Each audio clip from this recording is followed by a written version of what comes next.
একটা গল্প শোনা যেতে পারে। এক লোক, বয়স আনুমানিক 40।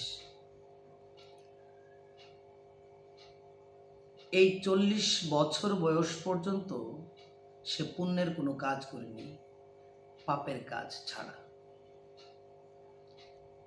40 বছর বয়সে তার উপলব্ধি হলো, আমি আসলে করছিটা কি।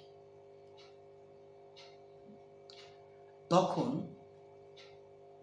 তিনি ভাবলেন যে আমি আর পাপের পথে চলবো না, পুণ্যের পথে চলব।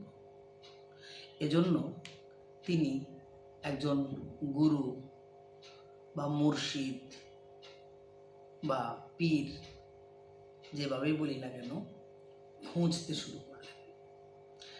আমরা আসলে কবিতায় পড়েছিলাম, 700 ক্রোশ পার হইয়া জ্ঞানীর অন্বেষণে। একজন জ্ঞানীর সন্ধান পেতে হলে 700 ক্রোশ দৌড়াতে হয়। 1 ক্রোশ সমান 2 মাইলের অধিক। 700 ক্রোশ মানে 1400 মাইল। ডক্টর মোহাম্মদ শহীদুল্লাহ বলেছিলেন, প্রতি 15 মাইল অন্তর অন্তর ভাষার পরিবর্তন হয়। তাহলে 1400 মাইল পথ অতিক্রম করতে হলে একটা মানুষকে কত ভাষার দূরত্ব পেরোতে হয়, কত চিন্তার দূরত্ব পেরোতে হয়, কত মানুষের দূরত্ব পেরোতে হয়। তিনি শেষ পর্যন্ত একজন জ্ঞানী লোকের সন্ধান পেলেন, যার কাছে তিনি জীবনের 30টা বছর কাটিয়ে দিলেন জ্ঞান অন্বেষণের জন্য। এখন তার বয়স 70 বছর। এই 70 বছর বয়সে এসে তিনি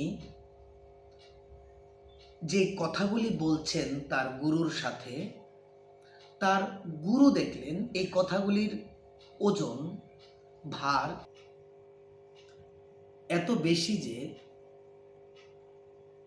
এই কথাগুলি গুরুর কথার ওজনকেও ছাড়িয়ে যায় কখনো সখনো। তো গুরু তো পড়লেন বিপাকে, কারণ আশ্রমে তো শিষ্যের অভাব নেই। শিষ্যের কথা যখন গুরুর কথার ওজনকে ছাড়িয়ে যায়, গুরুকেও সেই জায়গায় কখনো সখনো হতভম্ব হয়ে যেতে হয়, কিংকর্তব্য বিমূঢ় হয়ে যান। তখন গুরু তাকে বললেন, তুমি এক কাজ করো, তুমি নিজেই আশ্রম খুলে মানুষকে দীক্ষা দাও। তিনি বললেন, না গুরু, আমি আসলে দীক্ষায় যেতে চাই না। আপনি যদি আমাকে রাখতে নাই চান, এমন কারো কথা বলুন যার কাছে গেলে আমি দীক্ষা পাব। গুরু একটা চিরকুট বের করে তাতে একটা ঠিকানা লিখে দিলেন, বললেন এখানে যেতে পারো। এখানে একটা চমৎকার শিক্ষা আছে, এই যে আসলে গুরুর কাছে গেলে, জ্ঞানীর কাছে গেলে পরবর্তীতে আরেকজন জ্ঞানীর সন্ধানটা খুব সহজে পাওয়া যায়। এখন আর 700 ক্রোশ দৌড়াতে হয় না, ভাষার দূরত্ব দৌড়াতে হয় না, কিংবা মানুষের অরণ্য ডিঙিয়ে আরো দূর দূরান্তে যাওয়ার প্রয়োজন পড়ে না, সরাসরি গন্তব্যে পৌঁছানো যায়। এই লোকটি ঠিকানা নিয়ে একদম গন্তব্যে পৌঁছে গেলেন। একটা জায়গায় কিছু সংখ্যক বালক খেলাধুলা করছে। তো গুরু সন্ধানে তিনি গিয়ে ওই বালকদেরকে জিজ্ঞেস করলেন যে এই ঠিকানায় যে নামটা আছে, এই ব্যক্তির বাড়ি কোথায়। আসলে এখানে যে বালকগুলি খেলা করছে, এই বালকগুলির মধ্যেই কোনো একটা বালকের নাম এই ঠিকানায় লেখা। তো বাচ্চারা বাচ্চা সুলভ দৃষ্টিভঙ্গি মনোভঙ্গি থেকে বলছে, ও তো আমাদের সাথেই আছে, ও তো আমাদের সাথে খেলা করছে, এই যে ও।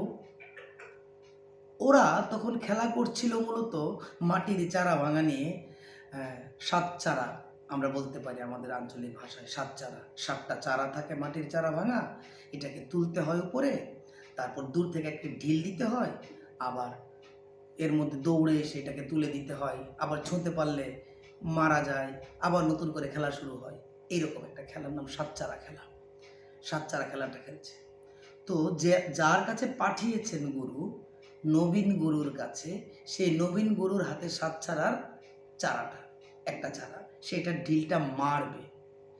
এমন সময় আমাদের গল্পের সেই 70 বছর বয়সী বৃদ্ধ লোকটা মনে মনে বললেন, মনে মনে, গুরু আমাকে কোথায় পাঠিয়েছেন, এত নিতান্তই বালক।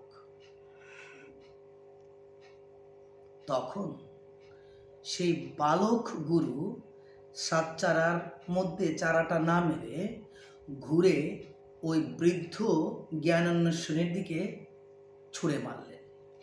বলেন, এই বুড়ো, এটা দাও। এখন গুরু পাঠিয়েছেন যাকে গুরু বানিয়ে, তিনি তো গুরুই, গুরুর আদেশ তো আর অমান্য করা যায় না। তিনি গেলেন সেই মাটির চারাটা তুলতে। আশ্চর্যের ব্যাপার হচ্ছে এই, তিনি মাটির চারাটা তুলতে পারছেন না, এর ওজন এত বেশি। যখন কোনোভাবেই তুলতে পারছেন না, চেষ্টার ত্রুটি রাখছেন না, তখন বালক গুরু তার দিকে তাকিয়ে বললেন, সব বালক বালক নয়। তখন তার উপলব্ধি হলো, যে কথা আমি মনে মনে বললাম সেই কথা এই বালক গুরু শুনল কি করে। তার মানে এতদিন যে গুরুর কাছে ছিলেন তিনি ছিলেন শরীয়তের গুরু, এখন যে গুরুর কাছে আসলেন সেগুলো মারেফতের গুরু, অন্তরের কথা বুঝতে পারে।